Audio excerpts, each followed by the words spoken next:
The galaxy had a name for peace. They called it Velkara, a word borrowed from the oldest alien tongue in the known universe, spoken first by the Dravkai, a species so ancient that their bones had turned to starlight long before humans ever crawled out of the ocean. Velkara meant, roughly translated, the quiet that lasts forever. It was the kind of peace that powerful civilizations enforced not with kindness, but with the simple, undeniable weight of dominance. And for 900 years the Galactic Throne had maintained that peace. The Galactic Throne was not a single government. It was not a democracy, not a republic, not a federation in the way humans once imagined such things. It was a coalition of 7 species, the most advanced, the most powerful, the most feared civilizations in the Milky Way, bound together by a treaty older than most star systems humanity had ever mapped. The 7 species were the Dravkai, the Salvith, the Emerwenin, the Kilari, the Vok, the Tesheri, and the Orin. Each one brought something to the throne. The Dravkai brought ancient wisdom. The Salvith brought military might. The Emerwenin brought technology. The Kilari brought diplomacy. The Vok brought resources. The Tesheri brought intelligence networks. And the Orin, small, quiet, and deeply underestimated, brought something no one ever talked about openly. They brought memory. Every agreement, every betrayal, every whispered deal made in the dark corners of space, the Orin remembered it all. Together, these 7 species ran the galaxy like a machine. A cold, efficient, deeply unfair machine, but a machine nonetheless. And machines by their nature do not like surprises. Humanity had been a surprise from the very beginning. When humans first made contact with the Galactic Throne 43 years ago, the reaction across the 7 species had been something between amusement and mild disgust. Humans were small. Their ships were primitive. Their weapons were laughable. Their diplomacy was clumsy and loud and embarrassingly emotional. The Kilari ambassador at the time, a tall, silver-skinned being named Thessaly Vor, had reportedly described humanity's first diplomatic transmission as the audio equivalent of a wounded animal. The throne had done what it always did with primitive species. It had issued a classification. Humanity was designated Class 4, pre-integration, limited threat, observation status. In plain language, that meant humans were not dangerous enough to destroy, not useful enough to recruit, and not interesting enough to study closely. They were simply watched, monitored, occasionally nudged in directions that suited the throne's interests. Trade agreements were offered, but carefully structured so that humans always received slightly less than they gave. Technology sharing was permitted, but only the kind that kept humans dependent rather than self-sufficient.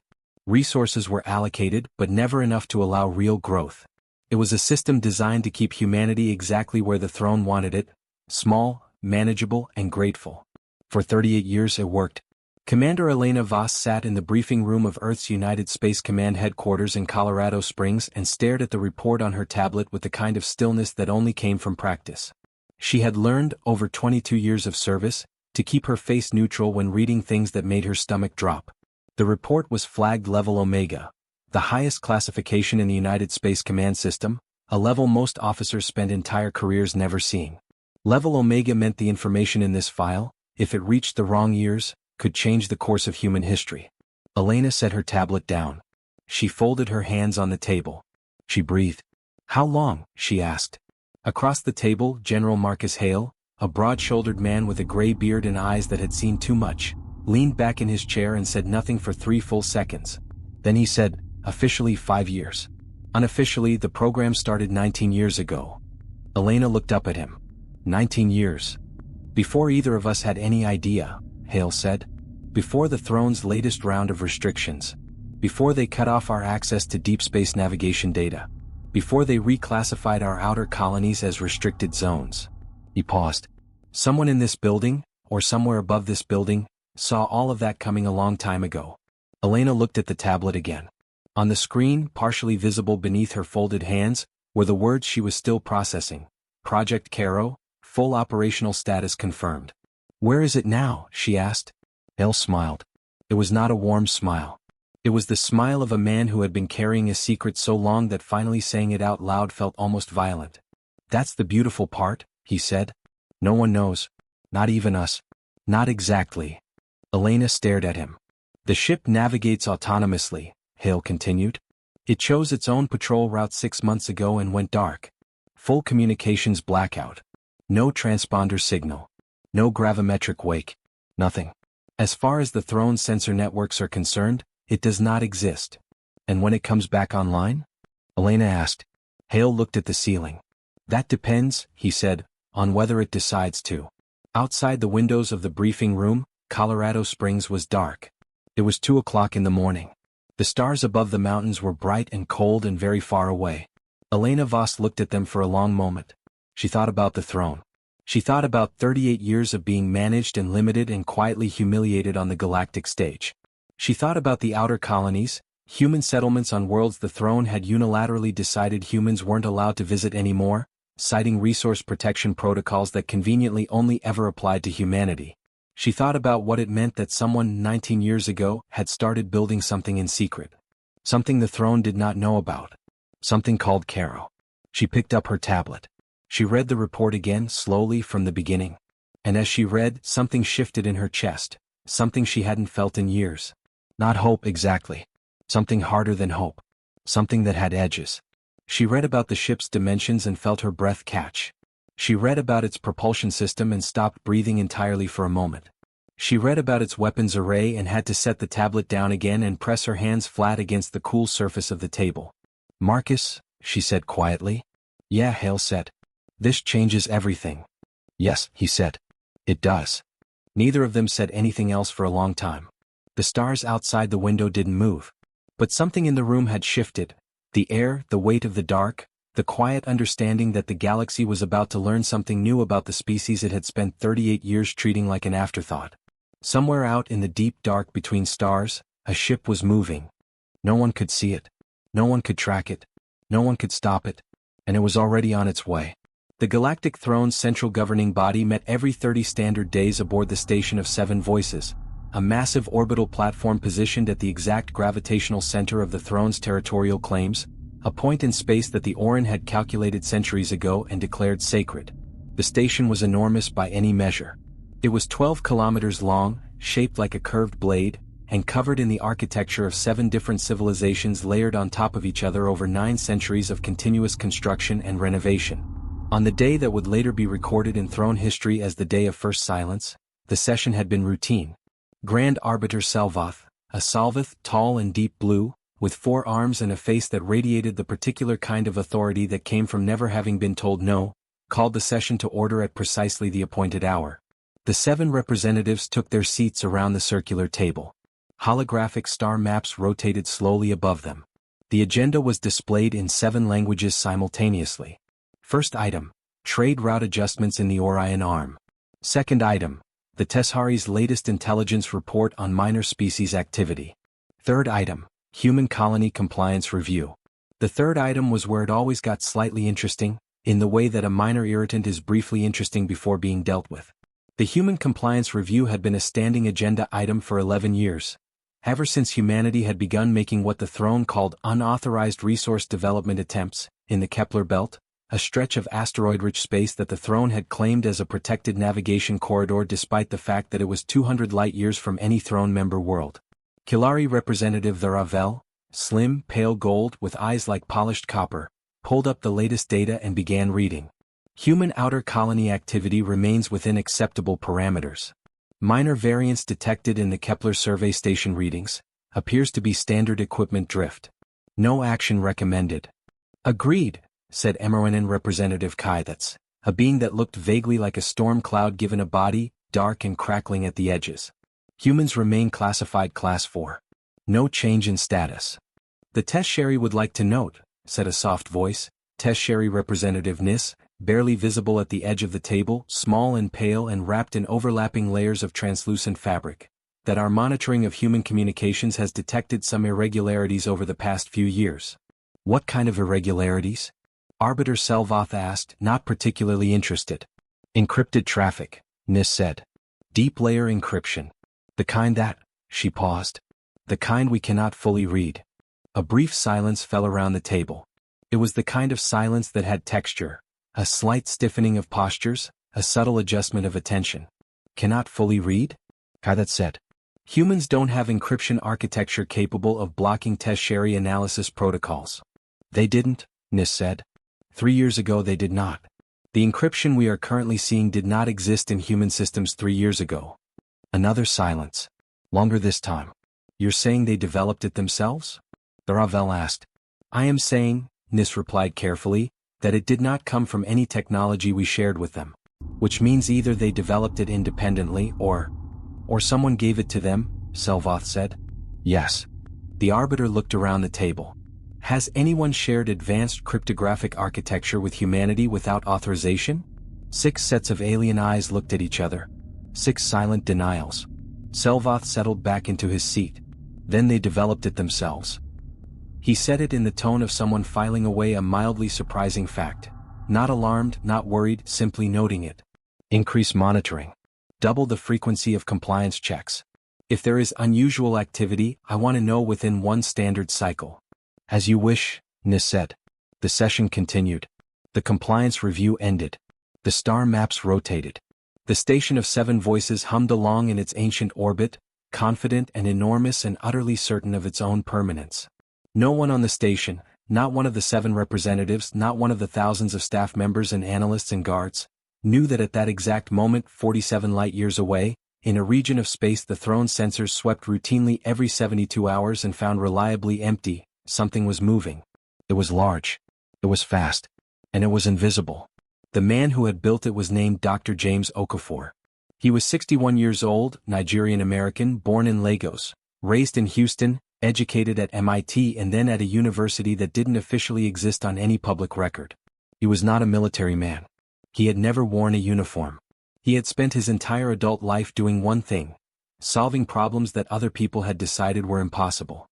He was currently sitting in a chair that was bolted to the floor of a room that was bolted to a ship that was currently traveling at a velocity that had no official name yet, because the mathematics required to describe it hadn't been fully published, because publishing them would have told the throne that humanity had quietly leapfrogged every propulsion technology the 7 species had spent centuries developing. The room around James Okafor was plain. Gray walls. 1 screen.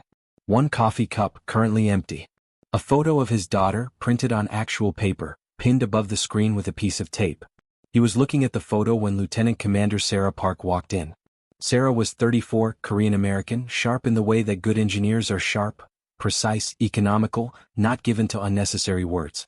She had been James's first recruit to Project Caro, brought in 12 years ago when she was 22 and had just published a theoretical paper on adaptive hull geometry that had made James sit up so fast he'd spilled his coffee. She had never regretted coming. She had occasionally wondered if she was insane for staying. We're 42 hours out from the primary approach vector, she said, sitting down across from him. Good, James said. He looked away from his daughter's photo. How's the crew? Ready, Sarah said. Nervous but ready. Captain Torres ran 2 more simulation drills this morning. Everyone knows their position. She paused. James, are we sure about this? He looked at her. Define sure. Are we sure the timing is right? Are we sure they won't just blow us out of the sky? I was going to say, respond disproportionately, but yes. James smiled. It was a tired smile, the kind worn by people who have been worrying for a very long time. No, he said honestly. I'm not sure. I have never been sure. But I know this: if we wait any longer, the outer colonies lose their last supply corridor. 40,000 people, Sarah. 40,000 humans on those colony worlds, cut off, running out of food and medicine and water recycling components, because the throne decided that the space between them and us needed to be a protected navigation zone. His voice stayed even but his eyes didn't. We're not doing this to start a war. We're doing this to make sure they know that starting one would cost them something. Sarah was quiet for a moment. Then she said, the ship is ready. The crew is ready. She met his eyes. I'm ready. James Okafor nodded. He looked at his daughter's photo one more time. She was 8 years old in the picture. She was 27 now, living on one of the outer colonies, one of the ones being cut off. He stood up. Then let's go, he said, and introduce ourselves properly. Her name was the UES Caro. United Earthship Caro. Named not after a word from any alien language, not after any great general or ancient myth, but after a small word in an old dialect of Igbo spoken in southeastern Nigeria, a word that meant, roughly, carry forward. James Okafor had chosen it himself. He had chosen it because the ship was not built to destroy. It was built to carry something forward. A message, an idea, a line drawn in the dark between stars that said, we are still here and we are not what you thought we were. The UES Caro was, by any reasonable measure, a warship. But it was a warship the way a human fist is a weapon, not primarily built for violence but capable of it in a way that made very clear what it would cost to push too far. She was 812 meters long. That alone would have caused alarm in Throne military circles, since the largest human vessel on record, according to Throne intelligence files which were thorough but, as it turned out, not thorough enough, was a supply freighter measuring 260 meters. The Caro was more than 3 times that size, and she carried none of the bulk or awkwardness of a freighter. She was lean. She was angular. She was built in the tradition of human warships going back centuries, a design philosophy that prioritized speed, forward firepower, and the psychological impact of a silhouette that made it immediately viscerally clear that this object was made for one purpose. Her hull was composed of a material that Sarah Park had spent 6 years developing and that had no name yet in any language, a composite that absorbed electromagnetic radiation across nearly every spectrum the Throne sensors used, which was why their sensors had never once, in the 3 years since the Caro first went active, detected her presence. She was, to the Throne's most sophisticated monitoring network, simply not there. Her engines were a different matter entirely. The propulsion system of the UES Caro was James Okafor's masterpiece, the thing he had dedicated 20 years to, the thing that had required him to quietly rewrite 4 fundamental assumptions of physics that the Throne science community had considered settled for centuries. He called it the folded drive. The MRNN, who were the galaxy's acknowledged leaders in propulsion technology, used a system called phase displacement. It bent space slightly ahead of a ship, reducing effective distance. It was fast. It was reliable. It was the gold standard of FTL travel in the known galaxy. The folded drive did not bend space. It folded it. The difference between bending a piece of paper and folding it, between reducing the distance and temporarily eliminating it. The result was not merely faster travel. It was travel that left no gravimetric signature, no tachyon wake, no subspace distortion that any existing sensor network was calibrated to detect, because those sensor networks had been built to find phase displacement signatures, and the Caro was not using phase displacement. She was using something the galaxy had never seen before. Captain Ava Torres stood on the Caro's bridge and watched the stars. She was 47 years old, Mexican-American, born in Guadalajara, raised in San Antonio, career military with 23 years of service in the United Space Command. She had flown convoy escorts through the Kepler Belt. She had been present at the diplomatic meeting where the Throne officially closed the outer colony supply corridors, sitting in the 3rd row of the human delegation, watching Kilari Ambassador Tharavel deliver the decision with the same detached pleasantness someone might use to describe a weather forecast. She had sat very still through that meeting. She had gone back to her quarters afterward and spent 40 minutes doing breathing exercises she'd learned from a therapist in San Antonio. She had volunteered for Project Caro 3 days later. "Captain," said Lieutenant David Chin from the navigation console, "we are 26 hours from the approach coordinates. Folded drive nominal. All systems green." "Thank you, Lieutenant," Torres said. She kept her voice even and her posture straight. 26 hours.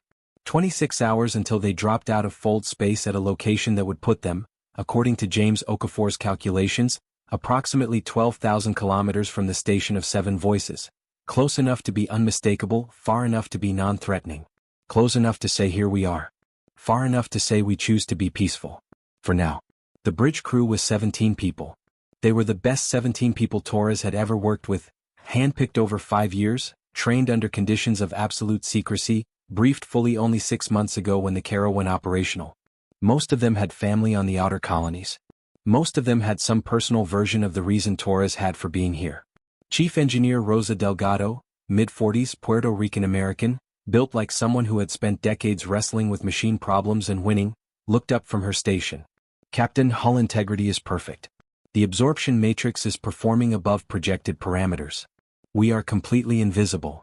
Let's make sure it stays that way for another 26 hours, Torres said. "Yes, ma'am." Torres turned back to the stars. Somewhere ahead, invisible across the fold, was the station of 7 Voices. She thought about the beings inside it. The Arbiter. The 7 representatives. The thousands of staff members who ran the machinery of galactic governance with such complete confidence in their own permanence. She thought about what their faces were going to look like. She allowed herself one small, quiet smile. Then she went back to work. It started with an anomaly. It always starts with an anomaly. In every record of every great historical surprise, military, political, scientific, there was always a moment, often overlooked at the time, when something small and strange appeared at the edge of what was known and was briefly noticed before being dismissed. The throne had had many such moments in the past few centuries. Most of them had been nothing. Some of them had been the first whispers of things that later changed everything. This one was the second kind. Sensor Analyst 3rd Grade Venari, a young test sherry barely 2 years out of the academy, assigned to the Station of 7 Voices Passive Monitoring Array, was doing what sensor analysts did during quiet shifts, watching numbers. The numbers were always the same. The space around the Station of 7 Voices was the most thoroughly monitored region in the galaxy. 17 overlapping sensor grids, each using different detection methodologies, each calibrated to catch anything from a stealth probe the size of a human fist to a rogue asteroid traveling at non-standard velocity. At 0347 station time, one of Venari's secondary readout screens showed a very brief, very faint flicker in the gravimetric baseline. It lasted 0.3 seconds. Then it was gone. Venari stared at the screen. She ran the standard diagnostic. The diagnostic came back clean. She ran it again. Still clean. The gravimetric baseline was stable. The flicker was not repeating. The 17 sensor grids all agreed that the space around the station was exactly as it had always been, empty, monitored, safe. She filed a standard anomaly report, flagged it low priority, and went back to watching her numbers. The anomaly report joined 1,142 other low-priority anomaly reports generated that shift by the station's sensor network. It was routed to a review queue that was processed once every 48 hours. It would never be processed. Because 41 minutes after Venari filed her report, the UES Caro came out of fold space. There was no warning. That was the thing that people kept coming back to afterward when they tried to make sense of it. There was no warning because there was no approach signature. There was no warning because none of the 17 sensor grids had detected anything moving toward the station. There was no warning because the Caro's folded drive left no trace that any existing sensor was looking for. One moment, the space 12,000 kilometers off the station's port side was empty. The next moment it was not. The UES Caro materialized out of nothing, not the shimmer and fold of phase displacement exit, not the flash of conventional FTL deceleration, but something completely different, something that looked on the station's visual feeds like the ship had always been there and the universe had simply forgotten to show it until now. 812 meters of angular, dark-hulled, unmistakably purposeful vessel, sitting in open space with her running lights on, bright, white, steady, making no attempt at concealment. Making no attempt to hide at all. The alarms on the Station of 7 Voices went off simultaneously across all 17 sensor grids. Venari looked up from her console and saw the visual feed showing the object outside the station. Her first thought, she would tell this story for the rest of her life, was that someone had made a mistake in the display calibration. Because the thing on the feed looked like a weapon. A weapon the size of a small city district. A weapon sitting 12,000 kilometers away, completely unannounced, completely undetected, turning on its lights as casually as someone arriving at a dinner party. She hit the emergency alert. Within 90 seconds, the Station of 7 Voices was at full battle stations. Within 4 minutes, all 7 throne representatives had been woken from their rest cycles and were being escorted to the command center. Within 7 minutes, Grand Arbiter Salvoth was standing in front of the largest display screen in the station, staring at the US Caro with an expression that, for the first time in his 200-year political career, could only be described as stunned. "What," he said very quietly, "is that?" Chief Intelligence Officer Hara, a test sherry of considerable seniority, normally unflappable, stood beside him with a data pad in her hands and said the 4 words that would echo through throne history for decades. "Sir. It is human." The silence that followed was the kind that has weight. 7 species of galactic authority, gathered around a display screen, staring at a ship they had not known existed, built by a species they had classified as Class 4, sitting 12,000 kilometers from their most secure and sacred station with its running lights on like it had every right to be there. Kilari Representative Tharavel was the first to find her voice. "That's impossible," she said. Not angry. Not threatening. Simply stating what she believed to be a fact. "Humans do not have the technology to." "Representative," Hara said, "the ship appeared with no phase displacement signature. No gravimetric wake. No tachyon trace. Nothing in our sensor record suggests it traveled through space to reach that position. It is simply there. Fold space." MRYNN Representative Kai said. The storm cloud being crackled slightly at his edges, the MRYNN equivalent of alarm. "They can't have developed fold space. The mathematics alone would take." Decades, said James Okafor's voice. Everyone froze. The voice was coming from the station's main communication array. Someone had opened a channel. Someone on that ship had sent a transmission on the standard Throne diplomatic frequency, the one humanity had been given access to 38 years ago for routine trade discussions, the one used for minor species requests and compliance reports, and spoken 2 words through it in clear, unaccented galactic standard. Decades, the voice repeated. Yes, it took decades. We are patient people. Grand Arbiter Selvath looked at his communications officer. The officer nodded. The channel was confirmed, the source was confirmed, the signal was clean. Selvath straightened. He clasped 2 of his forehands behind his back. He employed every gram of 200 years of political experience to keep his voice level when he said, "This is Grand Arbiter Selvath of the Galactic Throne. You are in restricted space. Identify yourself." Pause. Brief. Comfortable. "This is Dr. James Okafor," the voice said. "Representing the United Earth Government and the people of the outer human colonies. Grand Arbiter, I apologize for the unconventional arrival. I did consider calling ahead. But I was fairly certain that if I did, you would have sent ships to intercept us before we got here." Another pause. "We both know you cannot intercept us. We wanted you to know that you cannot. So, hello. We'd like to talk." The Galactic Throne had a protocol for first contact. It was a detailed, centuries-old diplomatic framework, developed over generations of encounters with new species, refined through hundreds of introductory meetings, war avoidance negotiations, and the occasional messy conflict that the protocol had failed to prevent. It was comprehensive. It was elegant. It covered everything from how to handle a species that communicated through bioluminescence to how to manage an encounter with a civilization that considered the concept of individual identity philosophically offensive. The protocol had never included a section on what to do when a species you had already classified, already categorized, already decided you understood, showed up at your front door in a ship that should not exist, using a propulsion technology you didn't have, with a calm, slightly amused voice asking to talk. Arbiter Selvath convened an emergency session in 40 minutes. That, in itself, was notable. Standard emergency session protocol required 2 hours of preparation. He cut it by half.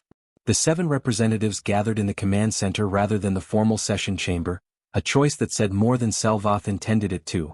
This was not a situation for formal settings. This was a situation for gathered, worried minds trying to figure out what they were dealing with. "Options," Selvath said without preamble.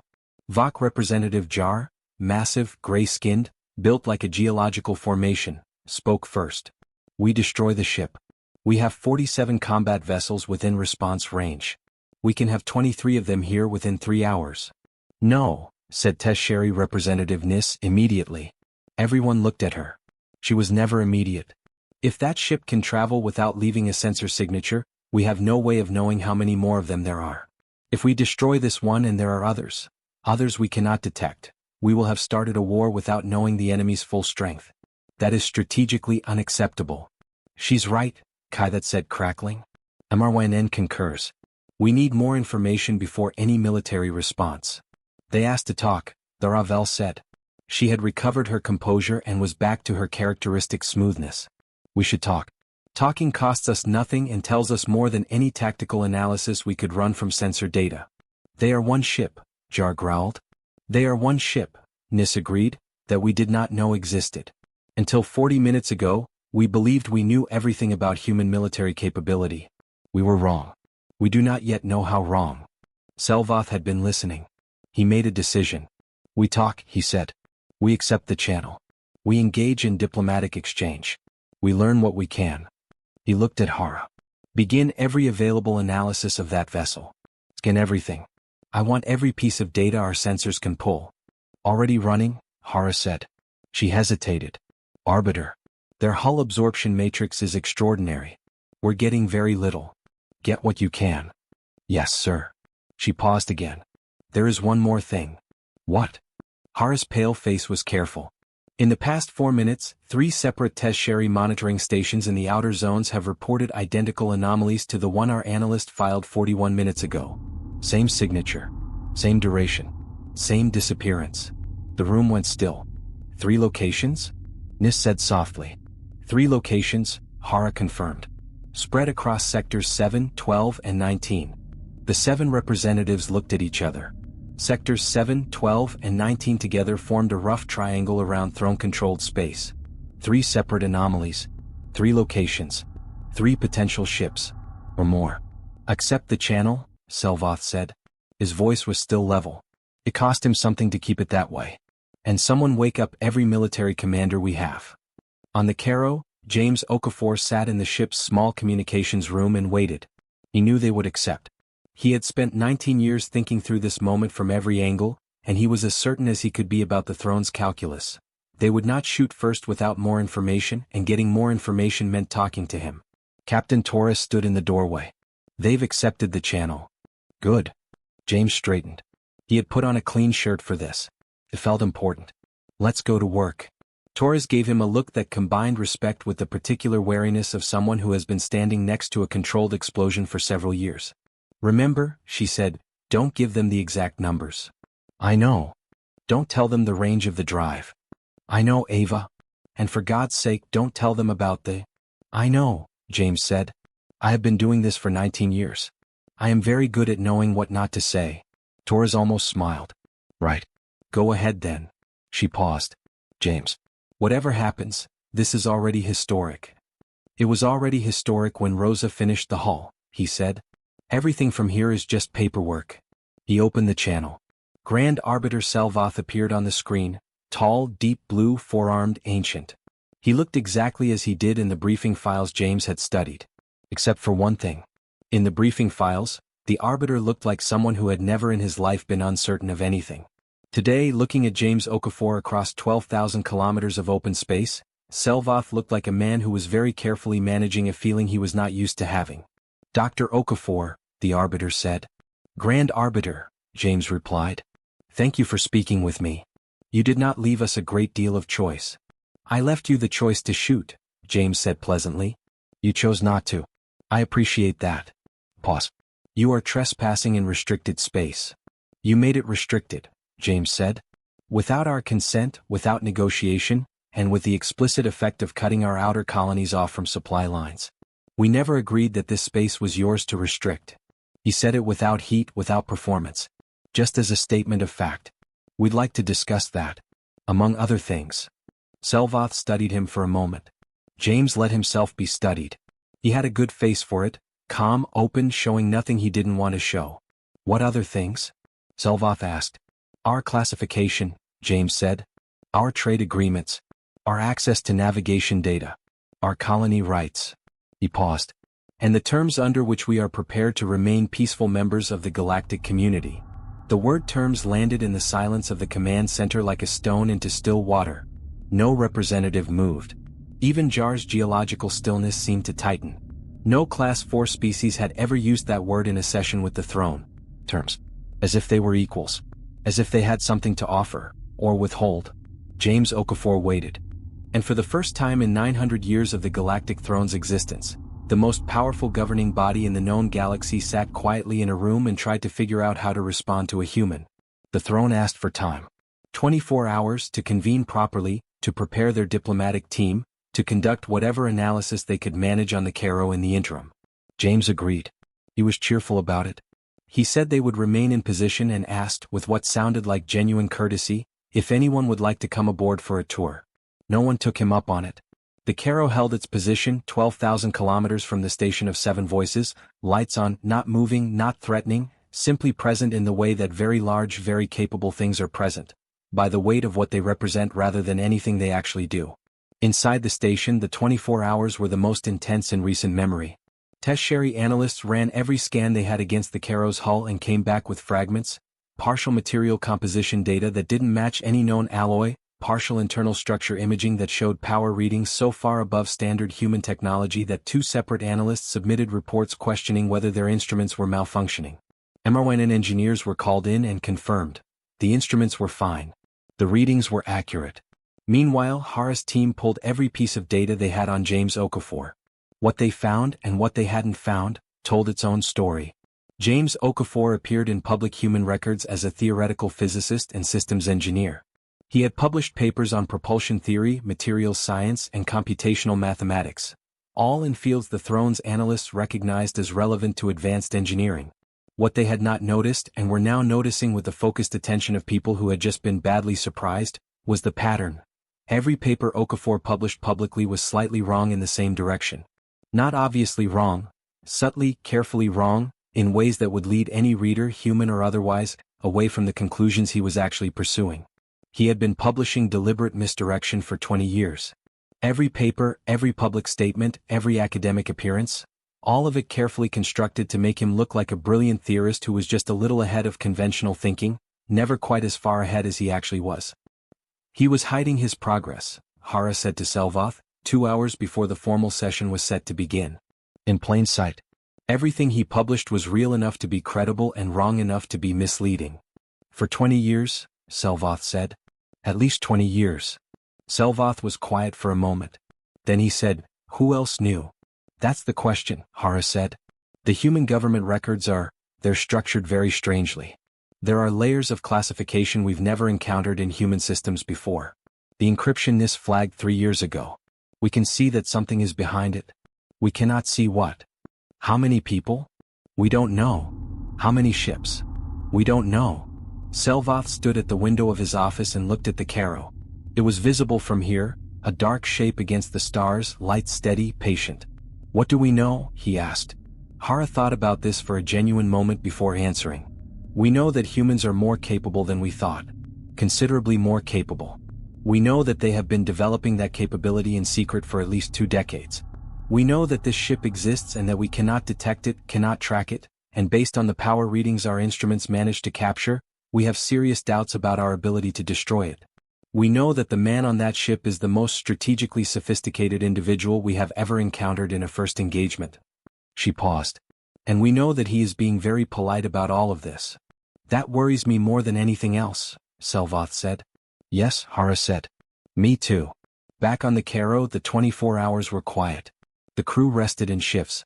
Rosa Delgado ran maintenance checks she didn't need to run because it gave her hands something to do. Lieutenant Chin recalibrated the navigation systems twice. Sarah Park sat in the engineering bay and read a novel she'd brought from home. Paper, actual paper, because she'd decided that if she was going to possibly make history, she was going to do it with a real book in her hands. James Okafor sat in his cabin and talked to his daughter on a secure channel. Her name was Maya.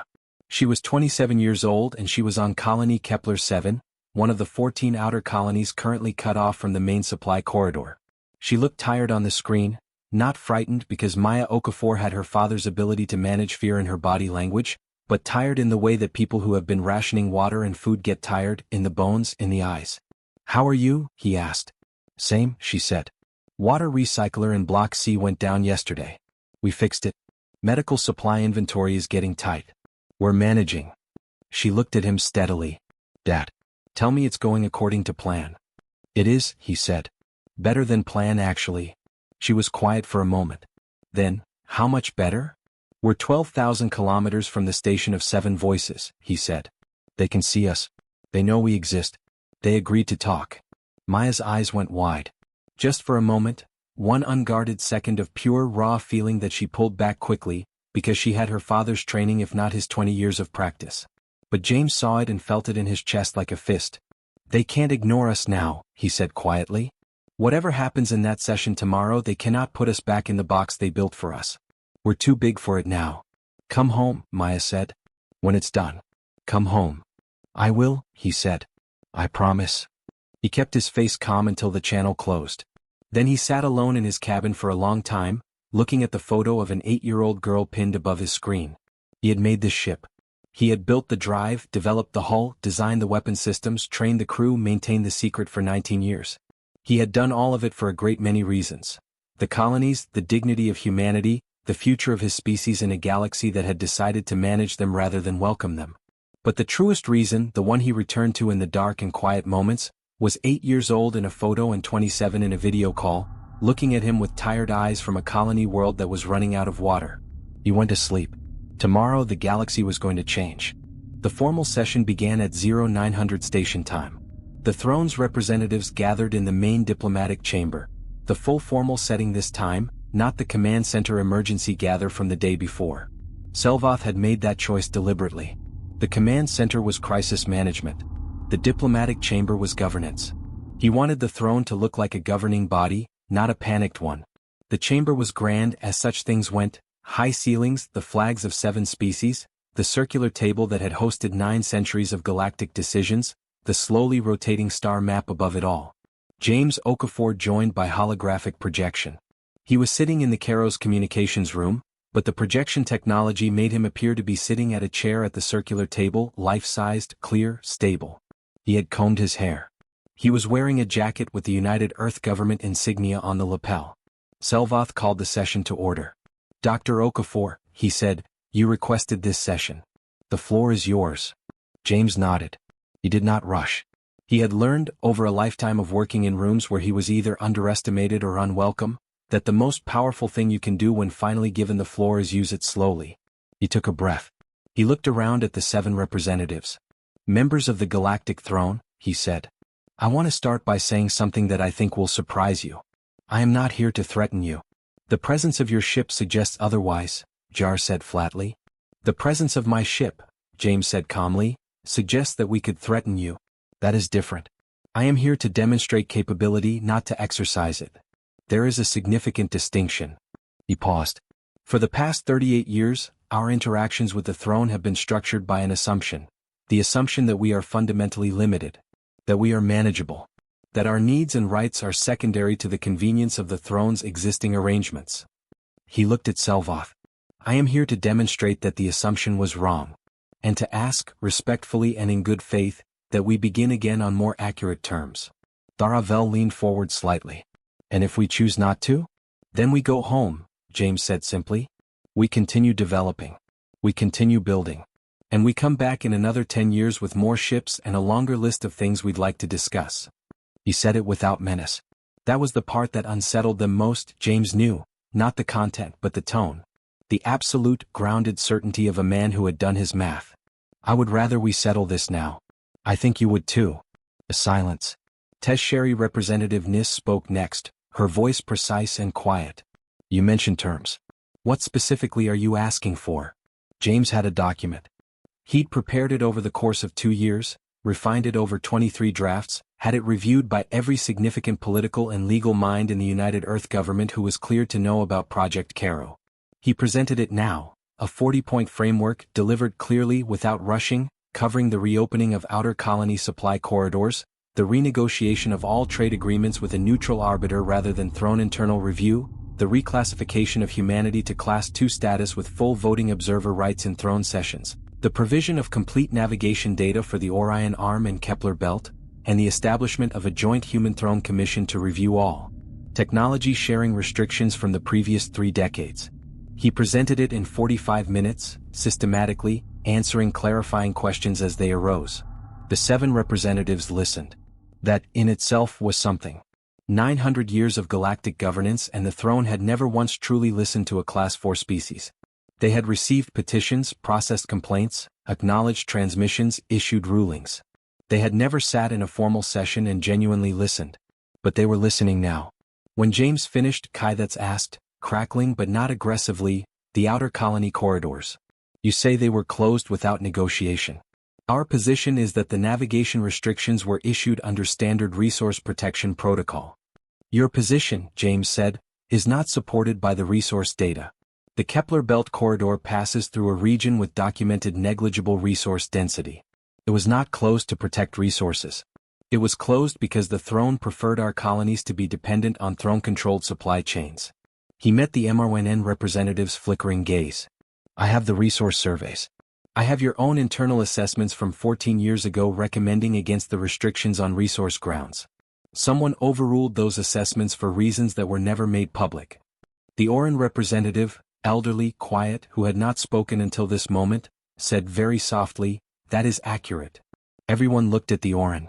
They always looked at the Oran when the Oran spoke, because the Oran remembered everything and never said anything they weren't certain of. The resource justification, the Oran continued, was applied retroactively.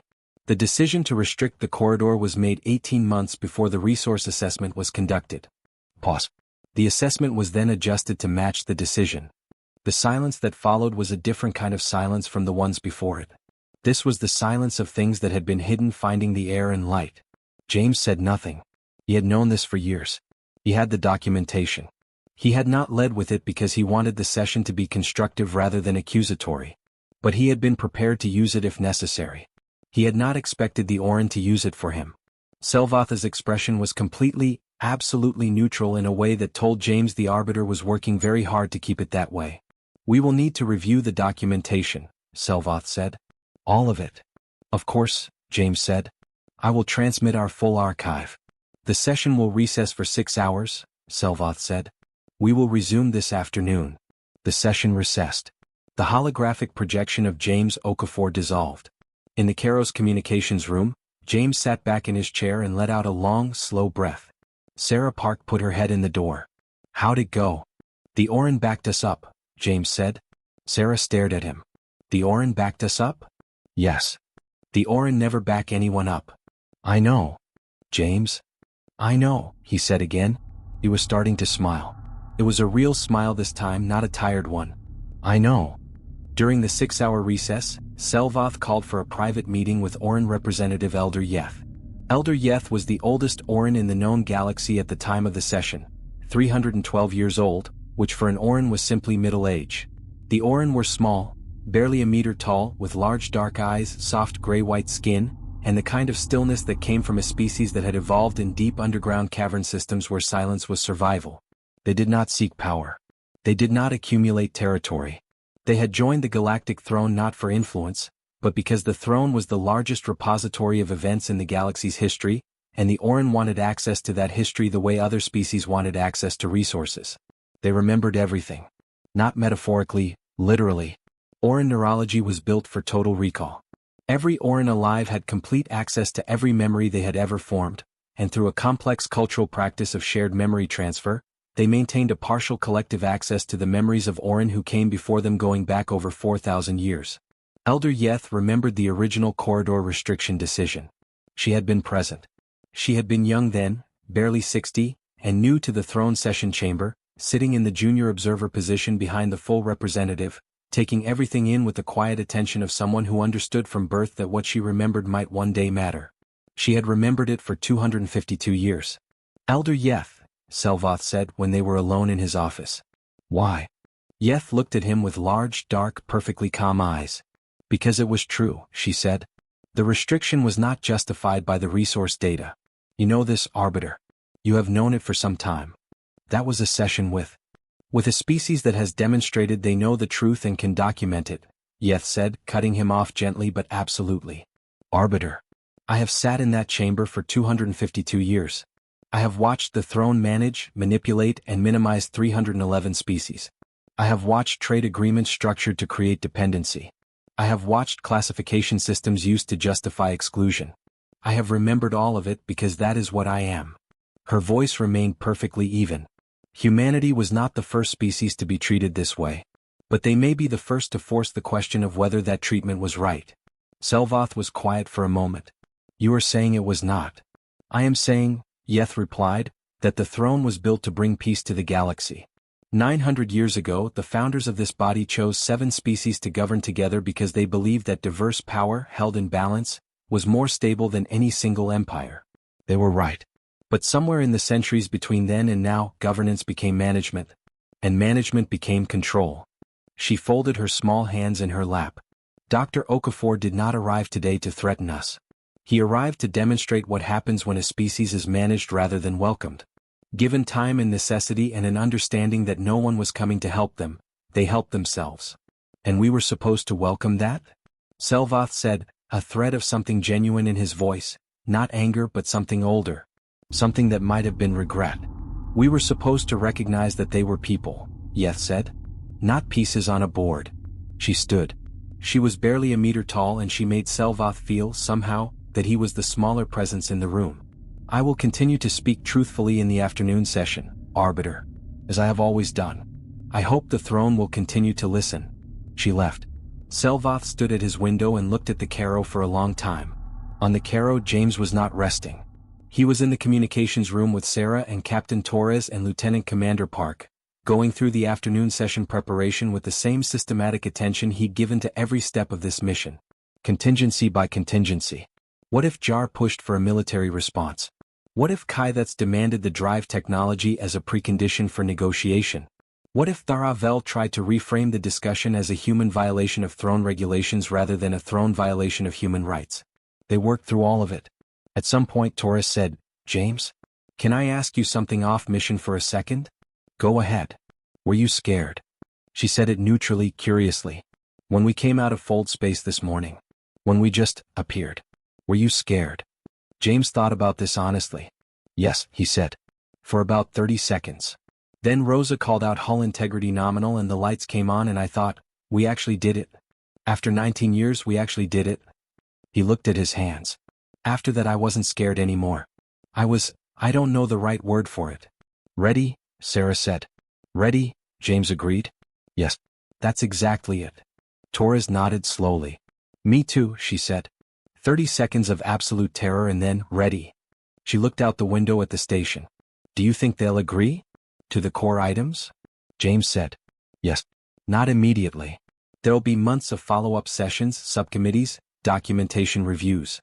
But yes, they'll agree. Because the alternative is a galaxy where they have to account for ships they cannot see, built by a species they cannot predict, operating on principles they never took seriously." He paused.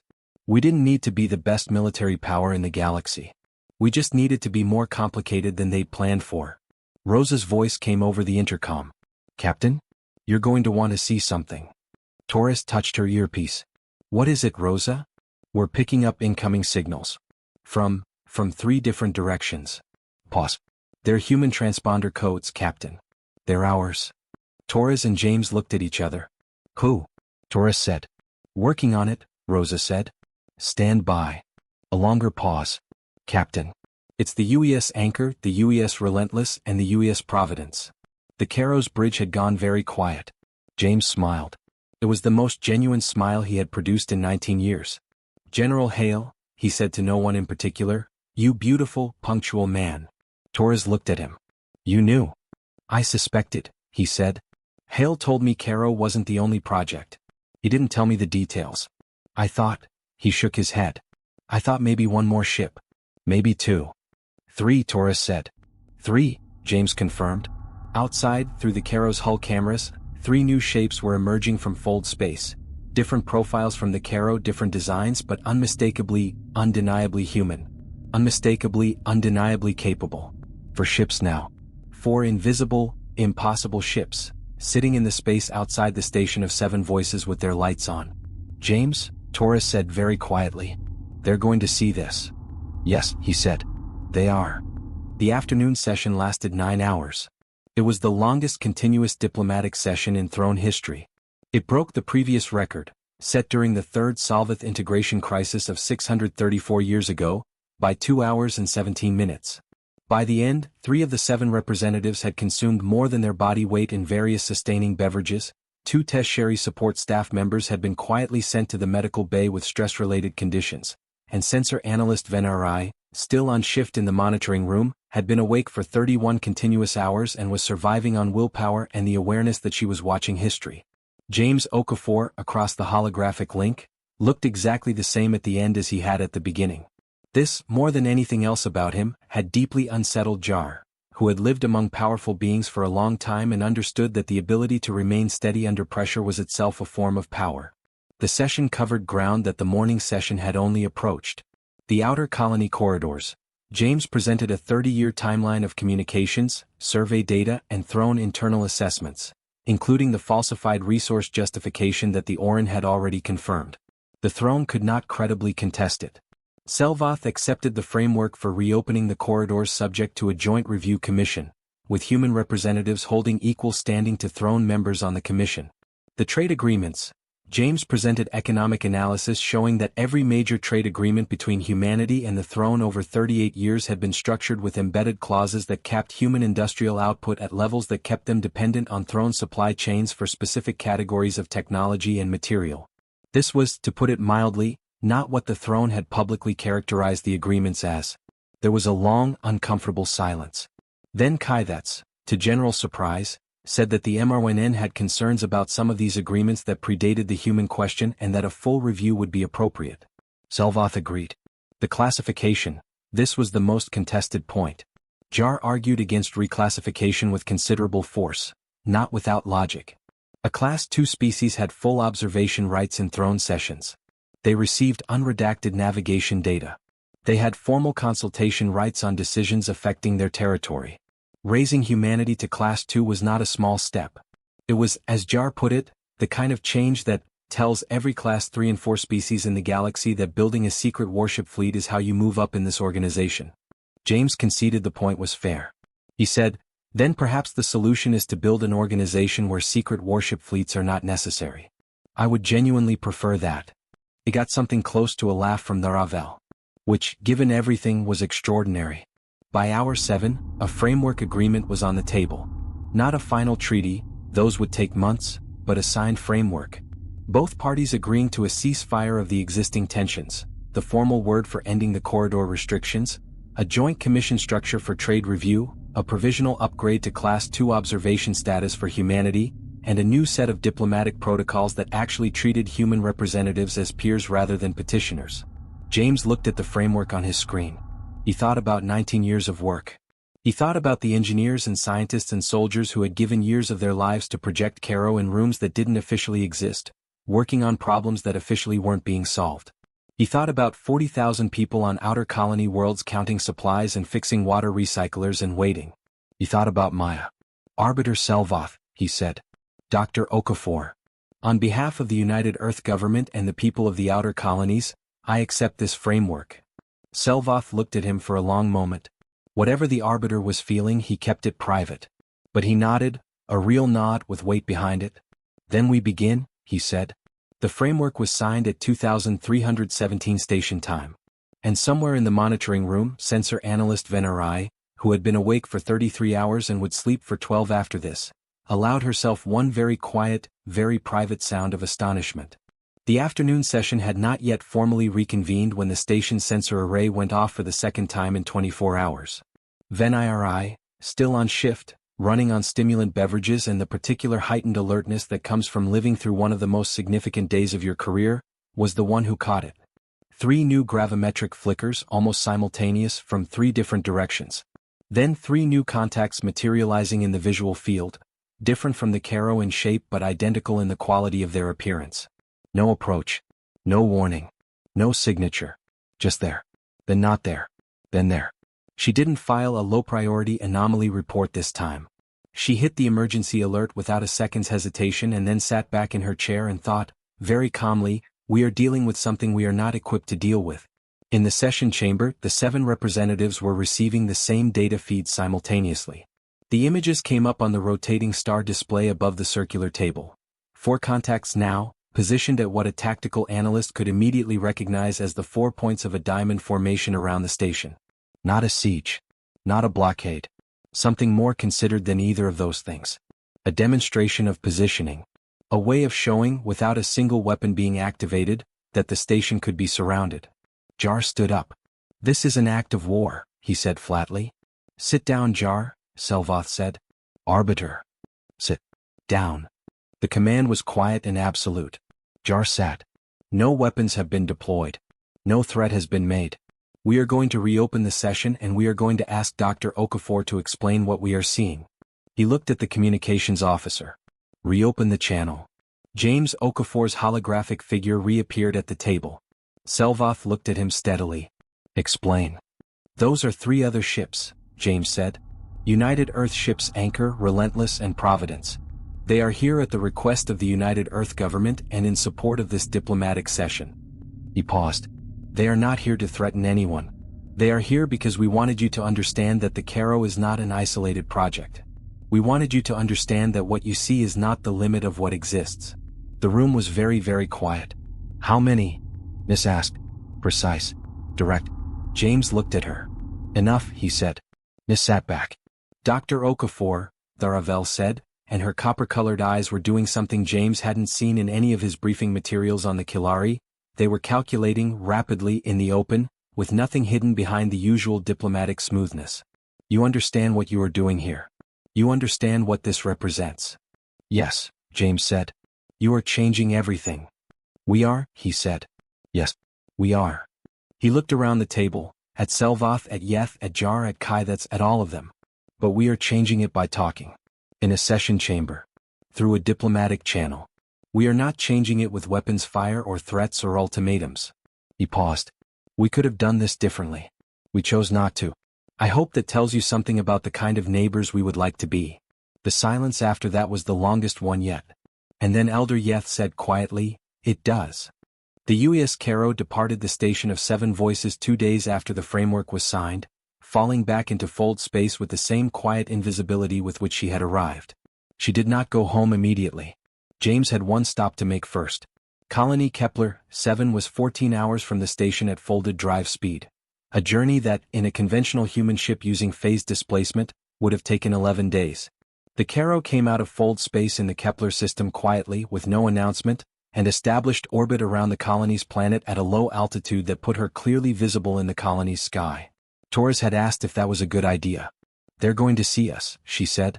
That's the point, James replied. The colony's communications center lit up within minutes. The planetary administrator, a woman named Patricia Marsh, 53, originally from Birmingham, Alabama, who had been running Kepler 7 for 9 years through increasingly difficult conditions with a particular combination of competence and stubbornness that colony administrators seemed to grow as a survival trait, came on the comm channel with a voice that was doing its best to be professional and not entirely succeeding. This is Kepler 7 Colony Administration, she said. We are reading a vessel in orbit, please identify. This is United Earth Ship Caro, Torres said. Administrator Marsh. We've got some good news. Pause. Go ahead, Caro. The Galactic Throne has agreed to reopen the outer colony supply corridors, effective immediately, pending formal commission review of the terms. The corridor to Kepler 7 will be operational within 72 hours. Torres let that sit for a moment. Additionally, we have, she glanced at James who nodded, approximately 40 metric tons of emergency supplies on board. Medical, water filtration components, protein provisions. We were hoping you might have somewhere to put them. The silence from the colony comm center lasted long enough that Torres briefly wondered if the channel had dropped. Then Patricia Marsh said, in a voice that was no longer doing its best to be professional, we have plenty of room. It took 3 days to offload the supplies using the colony's transport shuttles. James spent much of that time on the surface. He had beamed down the day after orbital arrival. Torres had gone with him and Sarah and Lieutenant Chen because all of them had family on colony worlds and this was close enough to count. And he walked through the colony's main settlement with the specific attention of a man who had been thinking about this place for years and was finally seeing it with his own eyes. It was harder than he'd expected. Not because it was desperate, the colonists had held things together better than anyone had a right to expect. But because it was ordinary. Children going to school in buildings that needed repairs. Medical staff doing their jobs with equipment that was 2 generations out of date. Farmers managing hydroponics bays that were slightly too small for the population they were feeding. Ordinary people managing extraordinarily difficult circumstances with dignity and pragmatism and a particular kind of quiet stubbornness that James recognized because he had grown up around it, grown up made of it. He found Maya on the second day. She was working a shift at the colony's water management facility, because she was his daughter and doing the hard practical work was what they did. She saw him through the facility window and stopped what she was doing and just stood there for a moment. He went inside. They didn't say much. There wasn't much to say. He put his arms around her and she put her forehead against his shoulder and they stood there in the hum of water recycling machinery for a while. Is it done? She asked finally. It started, he said. That's enough for now. She pulled back and looked at him. She looked tired, yes, still tired, the bone-deep kind. But there was something else there now. Something he hadn't seen in her eyes in years. Something that sat in the chest and had edges, that was harder than hope. Good, she said. That's enough. Back on Earth, General Marcus Hale watched the data feeds from his office in Colorado Springs. The outer colony corridor reopening was announced to the public 3 days after the framework signing. It was the most carefully worded announcement the United Earth government had ever produced, acknowledging the diplomatic breakthrough, framing it as a successful negotiation rather than a confrontation, making no mention of the Caro or its sister ships, simply stating that an agreement had been reached and that supply corridors would reopen immediately. It took 6 hours for the leaks to start. Someone, never identified though Hale had his suspicions, sent an anonymized data packet to 7 different news outlets simultaneously. The packet contained the visual feed from the station of 7 Voices monitoring system showing the Caro's appearance. It showed the ship materializing out of nothing, lights on, calm. It showed the readings from the throne's sensors, the flat lines where a signature should have been, the pure blank absence of any detectable approach. It showed a ship that should not have existed sitting 12,000 kilometers from the center of galactic power with its running lights on. The reaction on Earth was immediate and extraordinary. Not panic. Not fear. Something else. Something that doesn't have a precise word in any language but that you recognize immediately when you see it in a crowd. The sense of a people discovering they are not as small as they'd been told. The particular, electric feeling of a species finding out that someone had been carrying something forward for them, in secret, in the dark, for 19 years. Hale watched the feeds from cities across the planet. He watched people gathering in public spaces, looking at their phones, at screens, at each other. He watched the particular expression that was spreading across millions of faces. Not triumph exactly, not relief exactly, but something in between. Something that had been waiting a long time. He poured himself a drink, something old and Scottish, kept in a drawer for occasions that warranted it, and raised it to the window. "You did it, James," he said to no one. "You absolute magnificent lunatic. You actually did it."